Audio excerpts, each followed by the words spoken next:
church, you guys might as well go to your classes. No, we're just as disappointed as you are.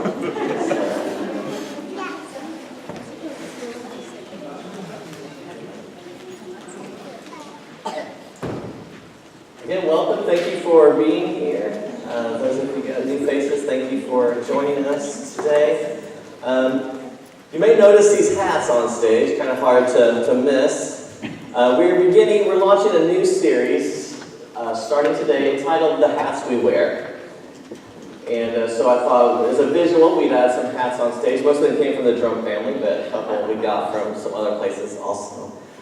But the hats we wear, we have this phrase, this saying, when we talk about somebody wears a lot of hats, or they wear different hats. We're not really talking about their wardrobe or their closet full of hats. We're talking about all the different tasks that they have to fulfill, or all the different roles they play, the different things they are to different people. We talk about wearing different hats. And so a hat serves a purpose, but they kind of become they're sort of a symbol. They stand for something. We identify things by hats. We see somebody with a cowboy hat. We start thinking a certain thing about them. Maybe they're a cowboy or maybe they're a country singer. But it kind of narrows down our options a little bit. We see a firefighter helmet. We associate that with that profession. We see a baseball cap. We associate that with the team. We see a chef's hat. We see it tells us something about that person. It become not just hats, but they're symbols of roles, of jobs, of somebody, something. We see a Jewish yarmulke. We associate that with their religion. It says something about it.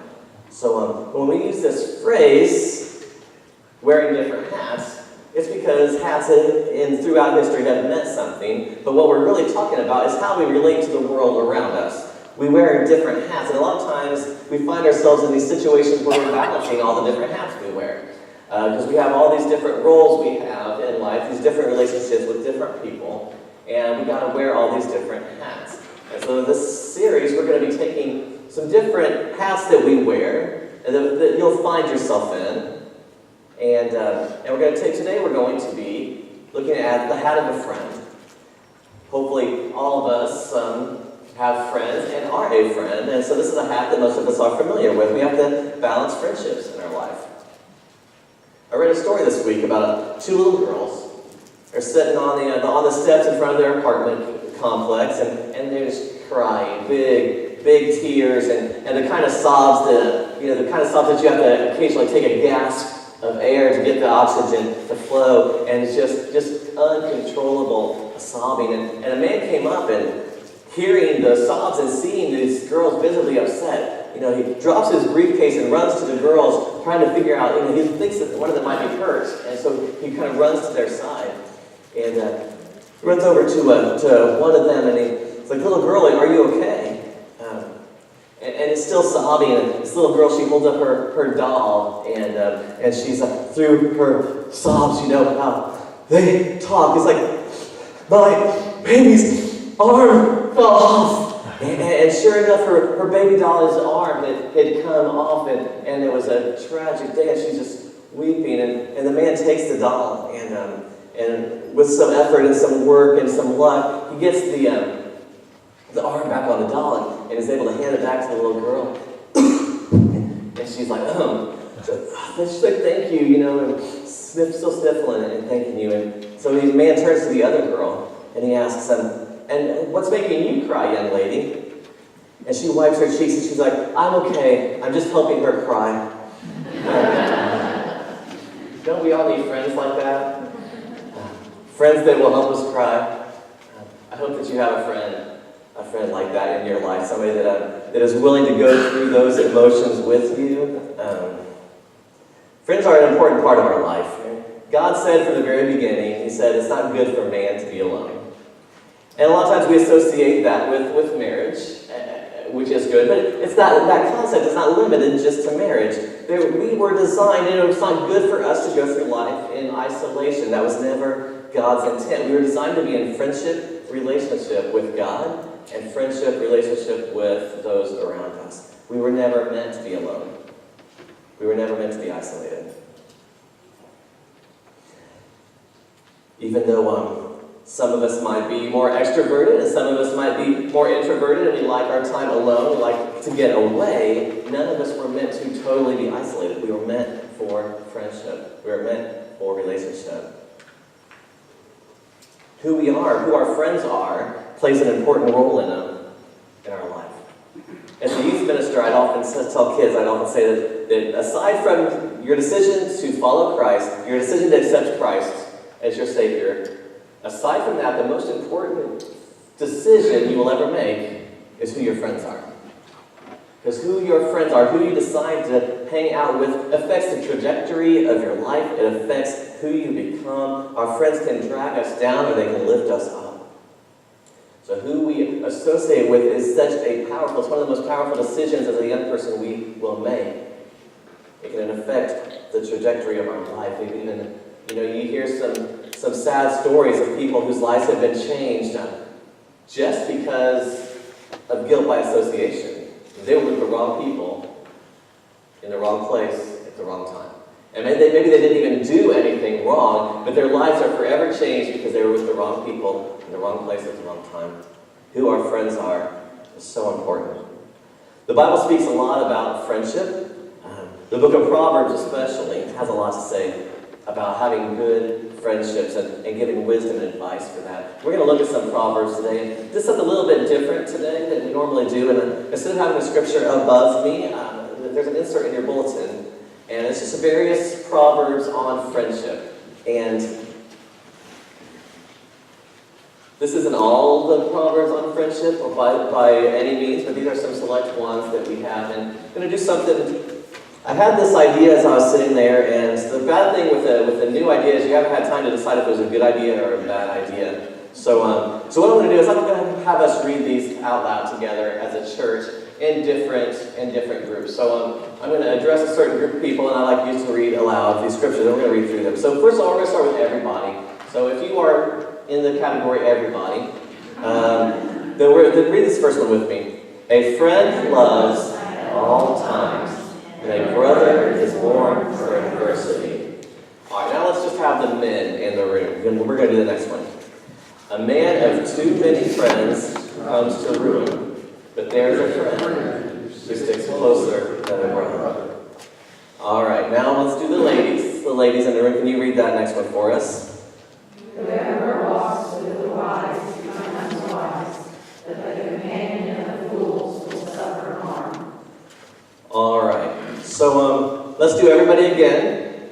Let your foot rarely be in your neighbor's house, or he will come to hate you. I love that. We're going to talk about that one later. All right. Let's do, how about grandparents? If your grandparents in the room, let's do the next one.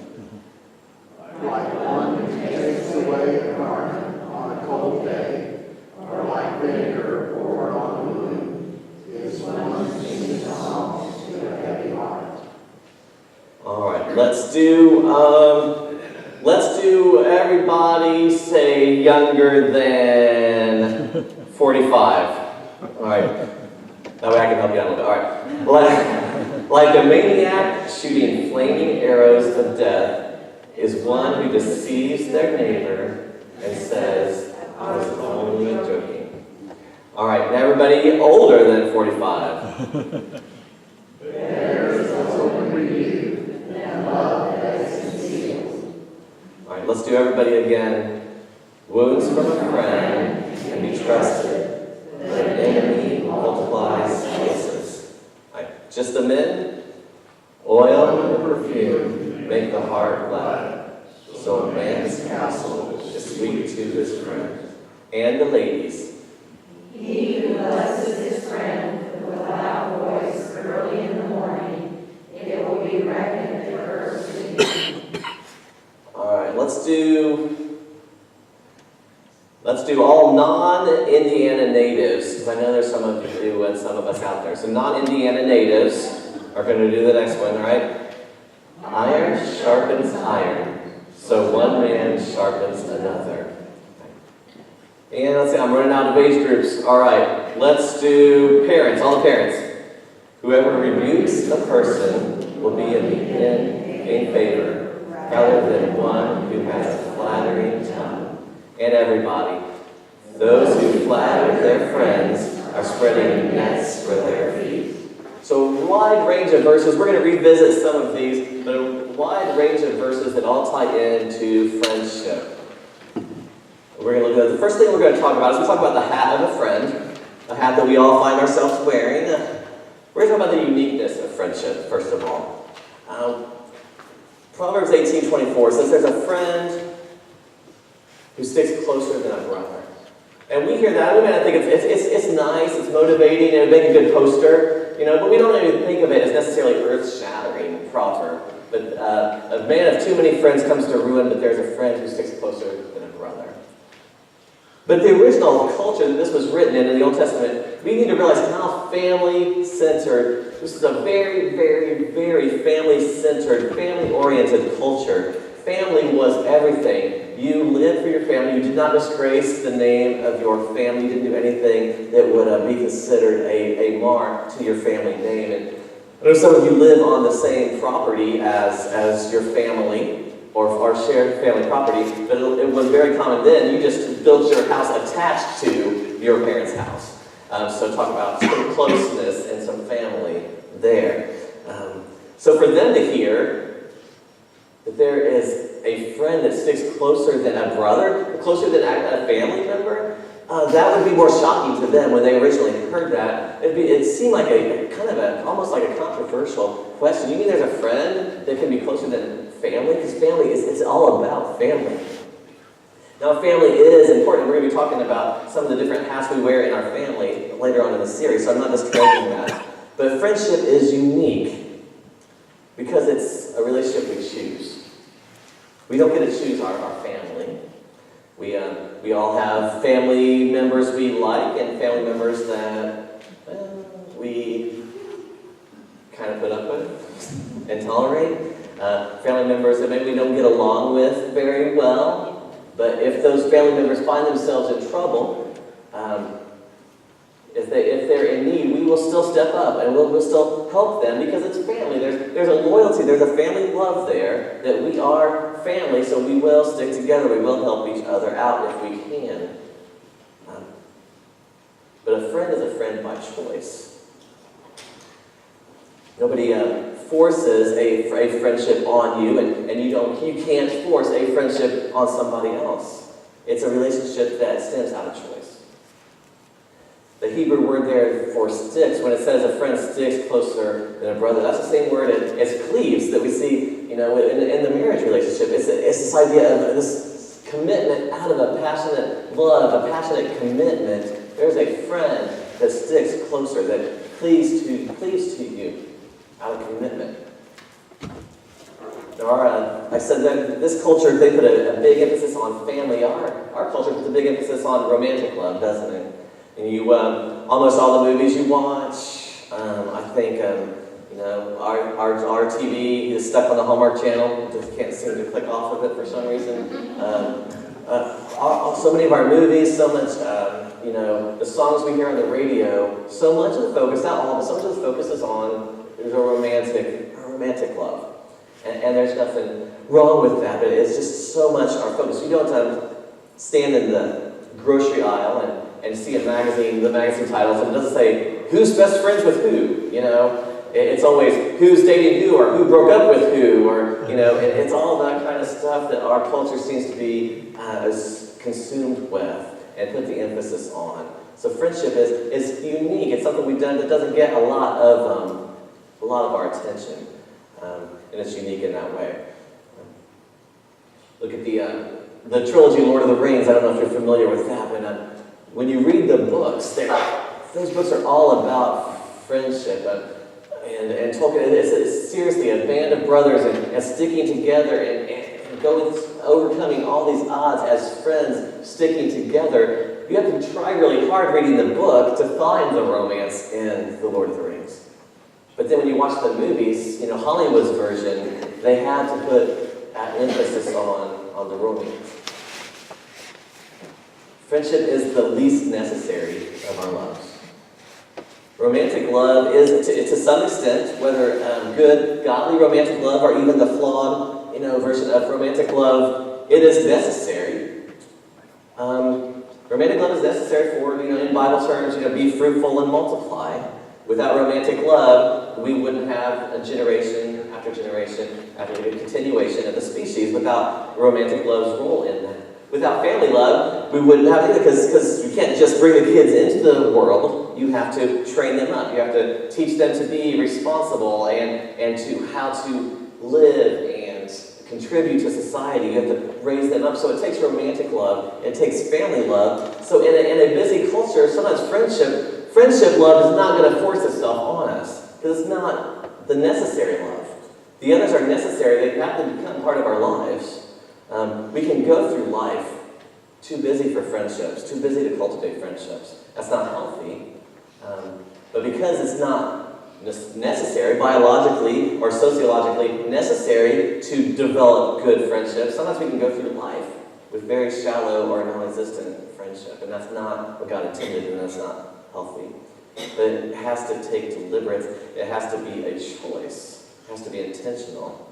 And that's why friendship is unique. But we're going to move on to the discovery of friendship. True friends are relatively rare. In Proverbs 18:24 again, it talks about a man of too many friends comes to ruin. Some versions might talk about companions, a man of many companions. There's a difference between companions and friends. We go through life surrounded by companions, coworkers, people, acquaintances. But a friend is something that is relatively rare. It narrows the scope.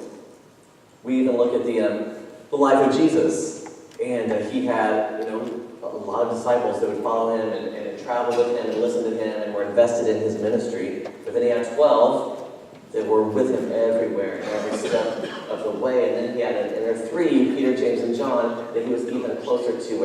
And we see him pulling those 3 away for special times with just the 3 of them. So even Jesus modeled this idea that as our friendships deepen, they also become fewer in number. And we can really only devote ourselves to a small number of people with true intimacy like that. Proverbs 27:9 we read, oil and perfume make the heart glad, so a man's counsel is sweet to his friend. Real friendship is sweet, like food. It's something that adds flavor to our lives. It adds flavor like sweet food to our diet. And when Proverbs was written, they didn't have like sugar, like we think of sugar. You want to make something sweeter, you used to add sugar to it. And we have no problem sweetening our food. That wasn't really a thing to them. And this word sweet, it's actually referring to honey. Honey was one of their sweetest things that they could partake in. And so food was either sweet or not in their culture. And so sweet food had to be discovered. You didn't add sweetness to things, but some things were sweet. And our friendships start out like that. We can't, friendships are friendships we discover. They start with a commonality, a common point. We can't force friendship. It's just something mysterious about the way we're wired, and we run into that person, and just something clicks, and we become friends. And Ralph Waldo Emerson, he wrote an essay on friendship, and he said, but friendship doesn't ask, do you love me? Friendship asks, do you see the same truth? And basically what he's saying is a friendship, the foundation of friendship is going to be based on a shared passion, a shared interest. There's going to be something there that is shared. And friendship isn't about the friendship. That's the ironic thing about it. It develops and it becomes about the other person, but at first a friendship becomes about what is it you have in common. Passion for whatever it is. It may be a sport, it may be a hobby, it might be a type of movie, it might be whatever it is. There's a commonality. It could be a common ethnicity, or the friendship will start with something that's outside of the friendship. It's something you discover. You're talking to somebody and you discover a common interest. You discover a spark. You discover something there. C.S. Lewis said the typical opening to a friendship is, this is paraphrased, it's not a quote, but he's like, it's the idea of, you two, I thought I was the only one. So at the core of our friendships is finding that person that we have shared something with, and we're going through life and we realize you feel the same way that I do. You have the same passions that I do. I remember it was so eye-opening to me going to going to a public high school, a small public high school, and then going to a Christian college and realizing you too. I mean, because I went through high school, the God guy, the Bible thumper, the person that stood out because of his faith and his ambitions to go into the ministry, and it made me odd and unique. And then when I get into a Christian college, and it's like you too. There was more people like me that I didn't realize. And that's how friendships spark. But real, true friendship can't just be discovered, it's got to be forged. So that's our next point, if you were following along in the outline, is the forging of a friendship. Because that initial spark, that initial thing, you can't pick a random stranger and say, that person is going to be my friend. It takes that discovery of each other. But then once that happens, then a friendship can be forged, it can be developed. And we're going to be looking at 4 C's today. And you can look at these 2 different ways. You can look at these 4 C's as a guide, like what makes a good friend. These 4 things are qualities that make a good friend. A good, godly, healthy friendship needs these 4 qualities. Or you can also look at it as almost like a building blocks. Like, how can I create a good friendship? Like, what things can I put into my life so that I am a good friend? So you can look at it on the other side of the equation as, what makes a good friend, or what makes me that kind of person. The first C that we're going to look at is constancy. Constancy. A friend loves at all times. Now that doesn't mean that we are with our friends 24/7 all times. It's not a literal all times. So I love that verse about let your foot rarely be in your neighbor's house, or he will come to hate you. We've had some people that have outstayed their welcome, and maybe we've been the ones that outstay our welcome sometimes. But that verse isn't saying a real friend is with you all the time. But what that really means is a friend loves at all kinds of times. The good times, when things are going great, your friend is there and loves you. The bad times, when things are not so great. The times when you need somebody to help you cry. A friend loves at all kinds of times. So that's what constancy is. It's about being there through everything. A fair weather friend isn't a friend. You cannot be a friend without availability. To be available, to be there to give. Time is one of the most precious things we can give today. So constancy, being there, being consistent. The second C is carefulness. We looked at a couple of Proverbs we read about like a maniac shooting flaming arrows of death, Proverbs 26, is one who deceives their neighbor and says, I was only joking. Proverbs 27:14, he who blesses his friend with a loud voice early in the morning, it will be reckoned a curse to him.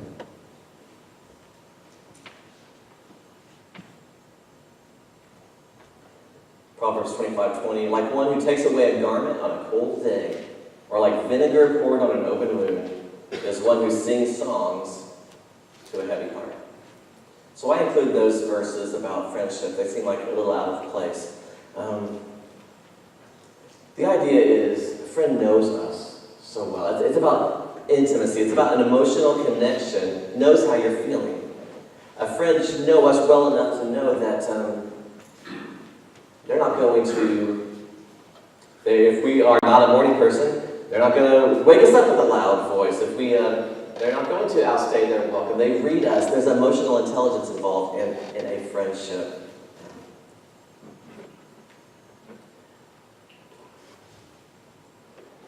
A friend, a parent, like as a parent, it's true that you're only as happy as your unhappiest child. And a good friend is like that also. When your friend is hurting, you are hurting. When they have a burden, you have that. You share that burden, and you know each other well enough to know. You don't sing songs when the heart is heavy. There's a time to make your friend laugh, to try to cheer them up, and there's a time to help them cry. And so a good friend knows well enough to know the difference. Knows what we're going to take the wrong way. tries to live that way. Knows when to speak and when to be silent, when words aren't what's required. So that's the carefulness of a friend. The next C is candor, which is a fancy word for honesty. Better is open rebuke than hidden love. Than love that is concealed. Proverbs 27:5. One of my favorite verses from Proverbs 27:6. Wounds from a friend can be trusted, but an enemy multiplies kisses. There are words sometimes that we need to hear, but we don't necessarily want to hear. They're words that hurt, but they're necessary. And a true friend has the ability to speak those words into our life.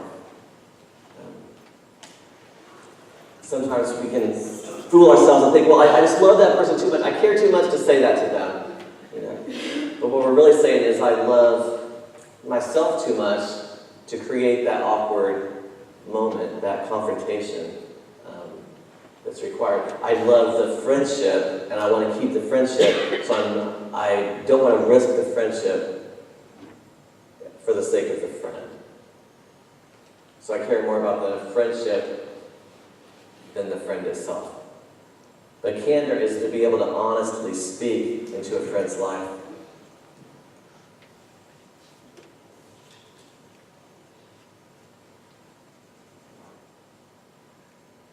Proverbs 29:5, the last one on the sheet, says, those who flatter their friends are spreading nets for their feet.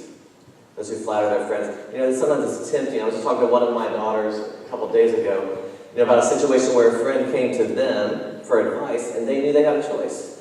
They could say what the friend wanted to hear, which is what they were looking for. Yes, you're right. I agree with you. You're right. Or what they needed to hear. And that's a hard choice as a friend, because sometimes people are just looking for yes men and looking for people that will agree and make you feel better about what you want to do or how you feel you've been mistreated or wronged. But sometimes a real friend has to speak the truth of something we don't want to hear. That's a wound from a friend. They can be trusted. That's what Proverbs is talking about.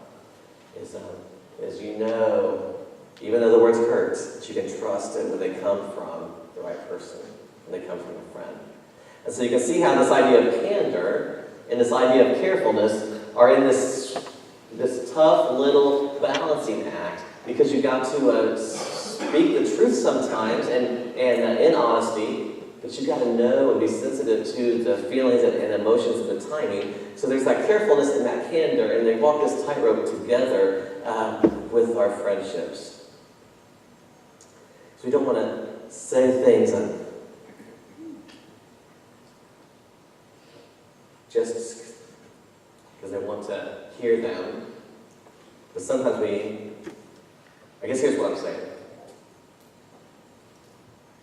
In a friendship, we're so close to the other person that even those wounds from a friend, they hurt us too.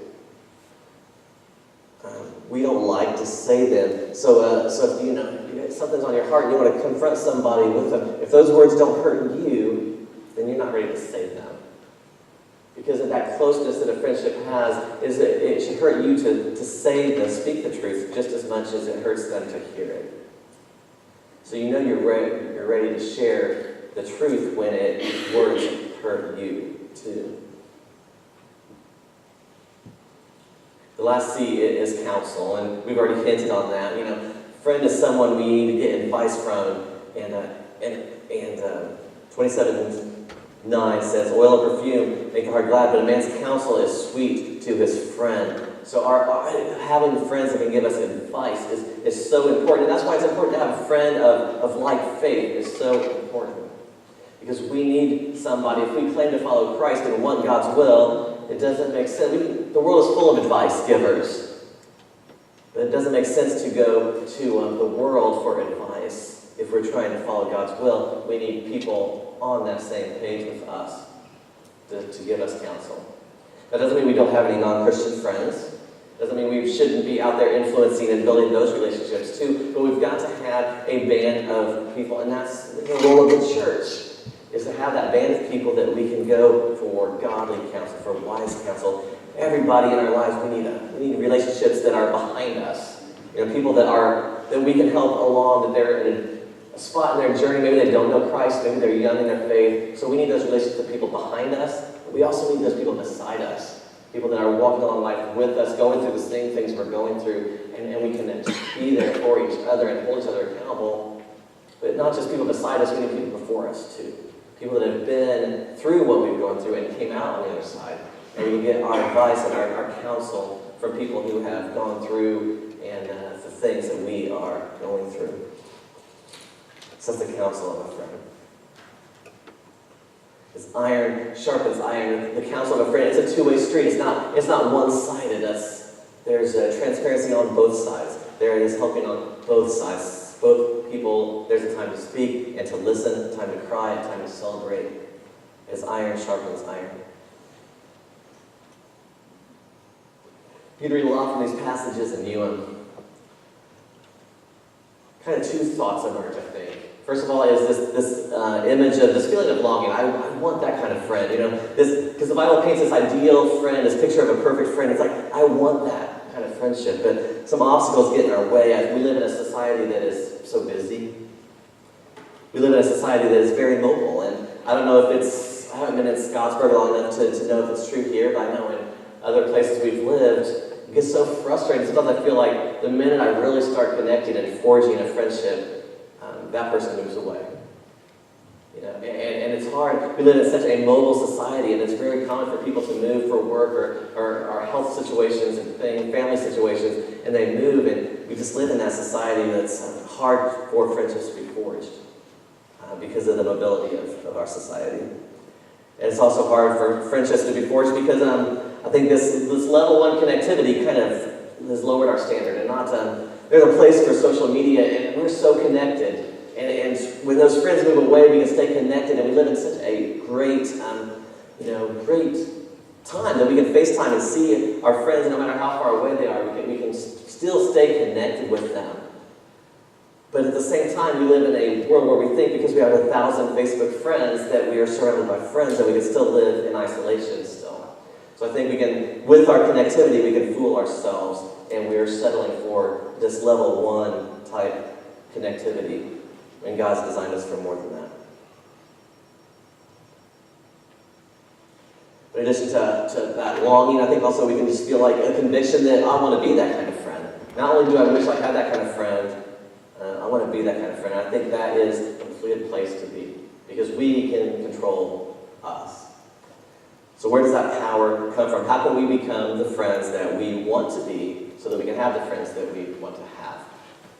And that's the power of friendship. And we get that through Christ. In John chapter 15, one of the things that Jesus says, he's on his way to his death. One of the things he says is to his disciples, I no longer call you servants, I call you friends. Jesus came to be our friend. He came to live life on earth so he could relate to us. He went through the same things that we go through. No temptation is known to us that he did not know. He came so he could relate to us, so he could be a friend with us. In the Garden of Eden, it says that Adam walked with God. That's a Hebrew metaphor for friendship. When you walked with somebody, it meant you were friends with them. We were made for that friendship with God. And when that becomes our focus, then we have the ability, we can become the people that make good friends and can have good friends. When we put our focus on making Jesus our best friend, because he is the ultimate friend. Even when we turn our back on him, he doesn't turn his back on us. He will never let us down. So being a friend with him first will empower us to be the friend that others need. Let's pray.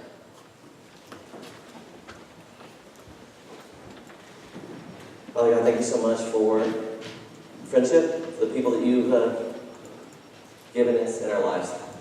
You fill our lives with good people and to make connections. We thank you for that.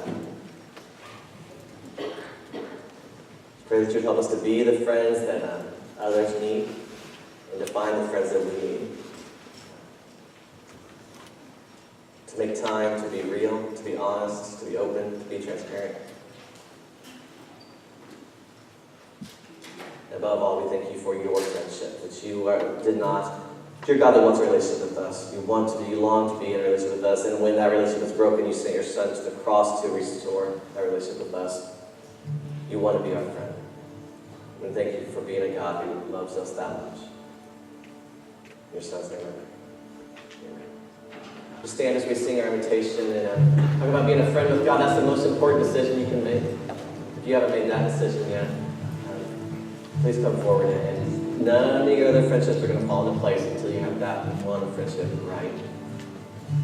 Maybe that's a decision you need to make. Maybe there's another decision. Maybe there's a friendship that needs healing. And the Bible talks about leaving your gift at the altar and go in and make things right with your brother. So you don't have to sing this song. If your brother's here, find them. If he's somewhere else, go, call, text, get out of here. If there's a relationship that you need to make right, maybe God's speaking to you that way, then go make that relationship right with your friend. And maybe maybe you need to pray, God, I need a friend. I'm alone. I'm isolated. God will hear that and He'll honor that. He'll send you something. So no matter what is on your heart today, we sing this song and just invite you to challenge you to make the decisions that you need to make. God so loved the world that He gave His only Son. Whosoever believes will not perish, they shall have eternal life. I shall go to the cross.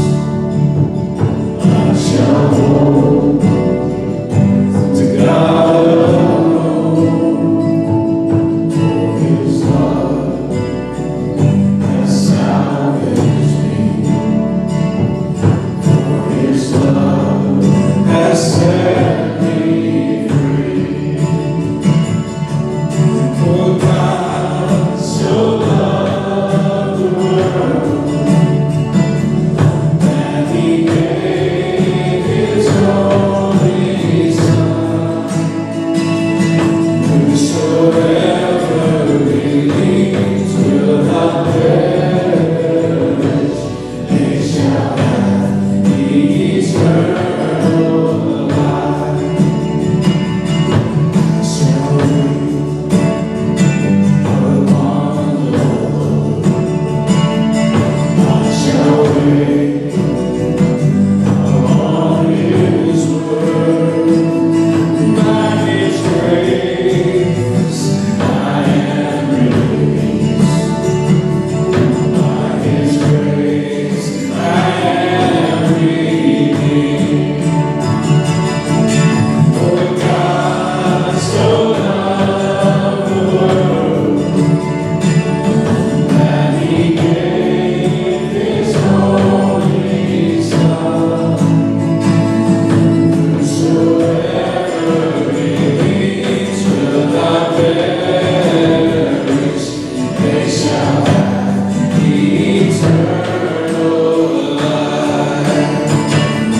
By His precious blood I have been set free, for the glory of Jesus' name.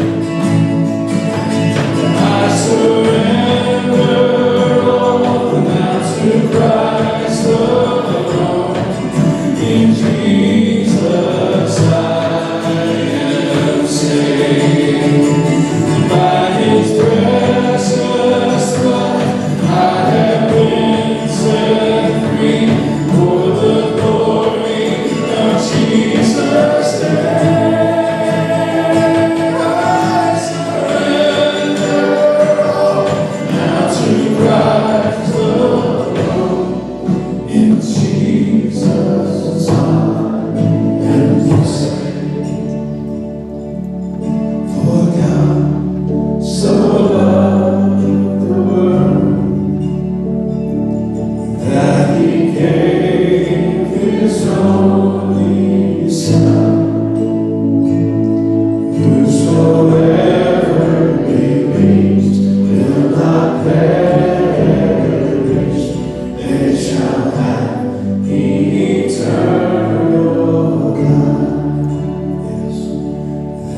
Mother's Day, so we got a week to shop for your mom. Next Sunday we'll be talking about the hat of a mother, and that will be our topic for today. So if your mom is available, then go ahead and bring her to church on Sunday. Enjoy time together. What's that? We need people sign up for the Mother Daughter Banquet. This is Bryan. Mother's all going to get this. So if you haven't signed up, what are you waiting for? All right. All right, it's this Friday. So let us pray for us. Oh God, thank you so much for loving us. Thank you for family. Thank you for friendship. Thank you for the many people you've put into our lives to shape us and mold us and forge us to who we are supposed to be. Just to bless us as we leave this place. May our paths cross the people that we need to pass to make a difference in the lives of those we care about. In Jesus' name I pray. Amen.